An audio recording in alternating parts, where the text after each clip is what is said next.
Wife's got her little garden shovel out, tuning it up. She just washed it off with a pressure washer, and now she's greasing it up. You got to go up and tend to her flower bed, I guess. That's a Kubota 008. It's a pretty nice little machine. Actually digs pretty good. Actually, with that little bucket on it and stuff, years ago I could have dug faster by hand than I can with that. But nowadays I can't quite do as much as fast. But it works really good in the hard pan and the hard ground and stuff and the rocks. It's amazing how it does. And then it's just got a little 12-inch wide bucket, so it makes a nice little trench for doing water lines and stuff like that. She actually bought that for me. She felt sorry for me. I was digging the basement out by hand, and I would use a pick and a bar and break loose the basement. It was all rocky clay, real hard, and I'd break it out, dig it down, and load up a couple of wheelbarrows, and then I'd have to be down for 3 or 4 days while my back's healed up from that, and I'd go do it again. So she felt sorry for me. I needed to get the work done, so she got that machine. Like I said, it actually works pretty good in a hard pan. We've rented it out a few times and done some jobs on it. The tracks are collapsible on it. They will suck in, and the blade, you can take the extensions off the blade and you can drive that through a 36-inch door, so you can get it inside of a building pretty easy to work inside. Anyway, that's her little toy.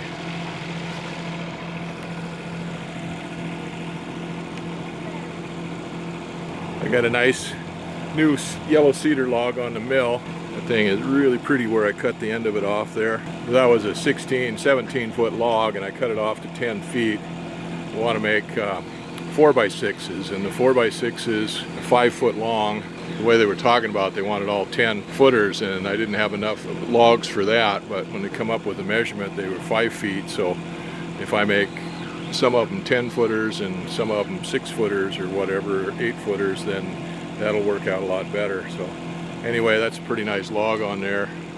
That's about 23 inches in diameter on this end, and the other end is a little bit smaller, so there's some taper in it. But the way it's laying on the mill, the other end's up in the air, so I didn't really have to adjust for the taper. I just put a new blade on. I cut all those stickers, and I really wasn't very happy with that blade. It was cutting pretty good, but all those stickers come out, look like a washboard. A rough road, and anybody's guess. They were all up and down, all kinds of different thicknesses. Oh, I don't know, that blade wasn't working too good. I don't know whether the kerf wasn't right, or the set wasn't right on it, or what was wrong, but my blades are getting pretty tired, so I just spent the last hour and a half in on the computer looking up. I was going to call the guy that I've been getting my blades from, and he must be out of business because his phones, none of them worked. I made one call, and it was some insurance company, and another one was a flower shop or something, a bank, that's what it was. So anyway, he must not be in business anymore. So I was doing some research trying to find some blades, so have to continue that tomorrow. But anyway, I dug out a fresh blade, and we'll see how this one works.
blade is cutting a lot better.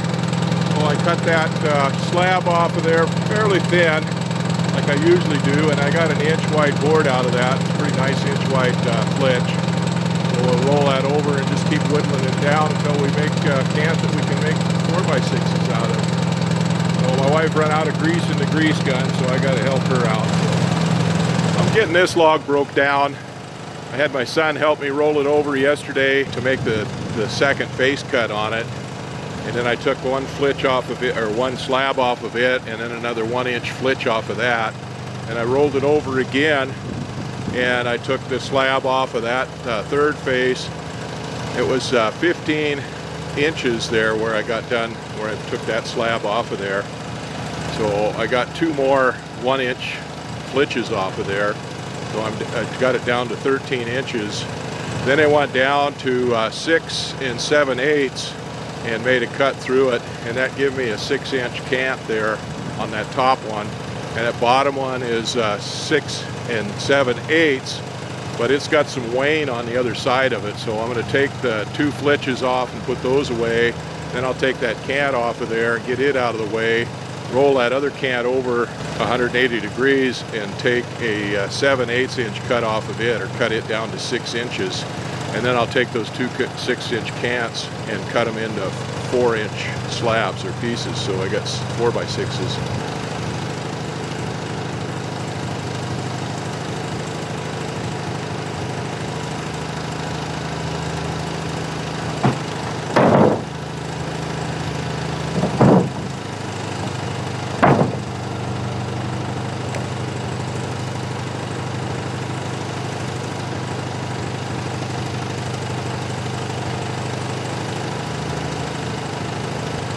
That flitch that I just carried off was the second one. That had one good edge on it.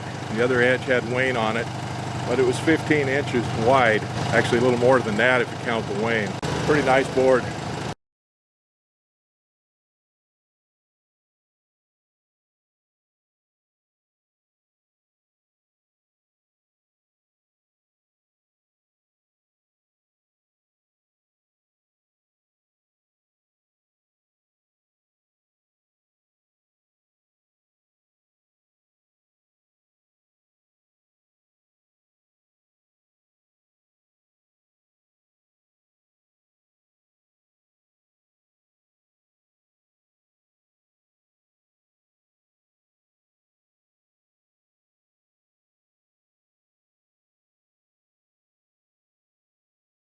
When I was facing that log, I wanted to get as good a faces, as clean a face as I could out of it, so that I could make as good of timbers out of it as possible. And I wanted to keep as much wood in there as possible to make it usable. So when I faced this side that's up now, I took it down and I just had just a little bit of wane left on this end.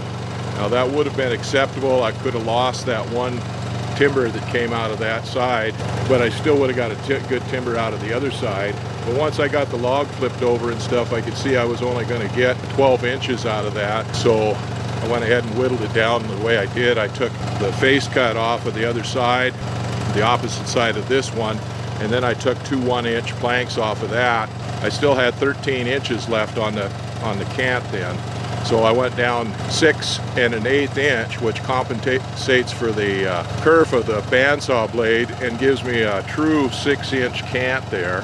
So I could clean this face up by taking a 7/8 inch cut off of it. Actually, I cut it to 6 inches because that thing measures accurately from the ground, from the bottom up, that last cut.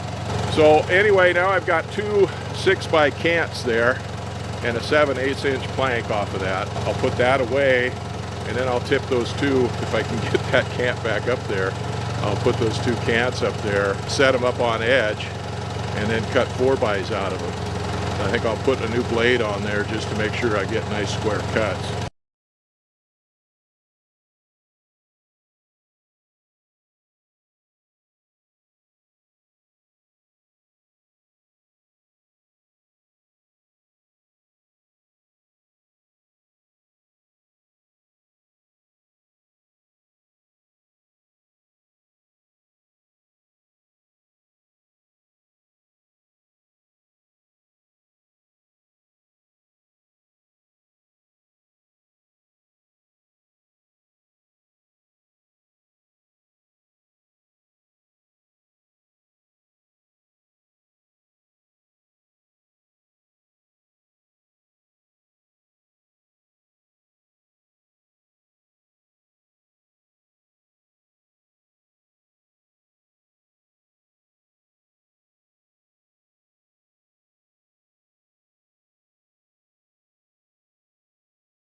That blade is cutting just about as close to perfect as a guy could hope for, but it's made several cuts through that yellow cedar, and that stuff is pretty abrasive, and through those bark layers and stuff. That's, even though I cleaned them off, it's got a little bit of dirt on it. So what have we made? 1, 2, 3, 4, 5, 6, 7, 8, 9, 10 cuts. I'll try it a little bit more, I think, and see how it goes on this cut. And we'll make this first cut and cut the wane off of that and see where we go from there.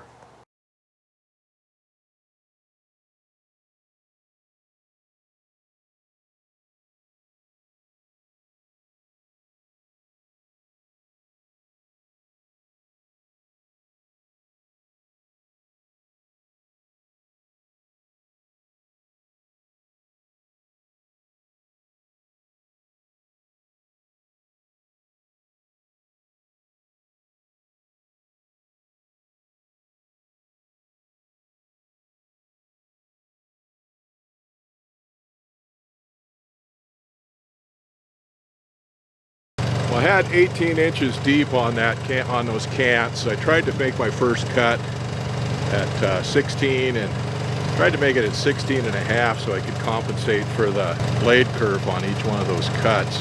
But I wound up with 16 and 3/8, and it still wound up with wane on that one. So that first timber is not going to be a very good timber. It's got to be usable for something. The next one should be just beautiful. Well, I'm going to go ahead and change that blade out. I just don't want to take a chance on it. I can tell that it's starting to cut a little bit slower. And once it gets dull, you can start getting waviness and stuff in the cuts, and I don't want to do that. Even though I am trying to compensate and make those full dimensions so there's plenty of wood in there to plane them down. Don't want to have to plane off any more than I have to. It's a lot of work.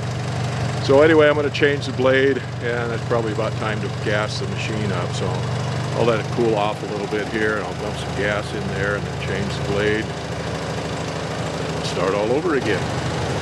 We're all gassed up and a fresh blade on the mill. Well, we'll see how this one cuts.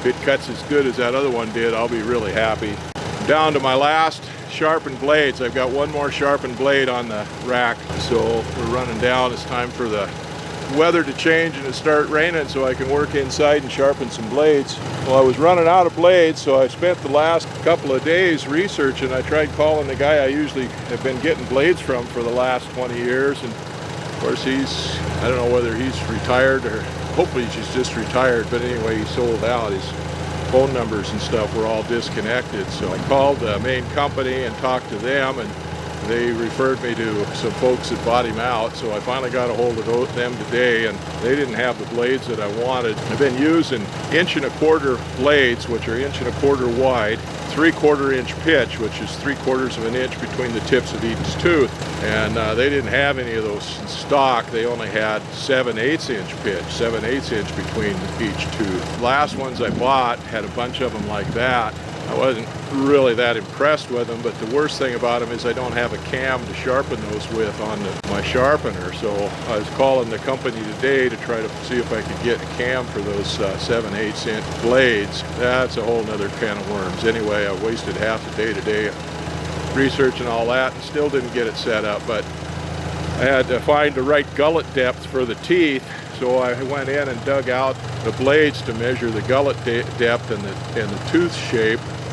And then I found a whole bunch of 3/4 inch blades in there that are in good shape. They need to be sharpened, but they're good blades. So anyway, I'm not out of blades as much as I thought I was, but got new blades ordered and coming, so I should be blade 4 here before long. We'll get back to cutting here.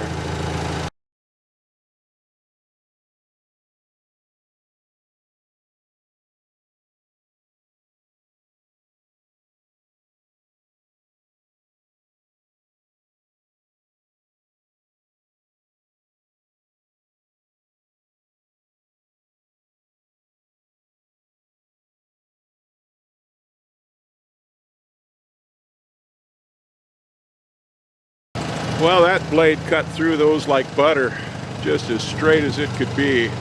So that worked out really good. Well, I got 6 really, really nice 4x6s, 10 feet long, and 2 that are pretty good. They've got some wane on them, but they're not too bad. Well, anyway, that's 8, and if they wanted them 5 foot long, so that gives me 12 good, really good ones, 4 okay ones on top of the 12 really, really good ones. Yellow cedar dust is pretty fine, and it's pretty irritating. This wind is blowing here today around and eddying around and right back in your face and everything else, so it's kind of annoying, but could be worse. Could be pouring down rain, but then I'd be inside doing something else. Anyway, I'll get these something done with these. I don't know what I'm going to do yet. It's a start though of what I need.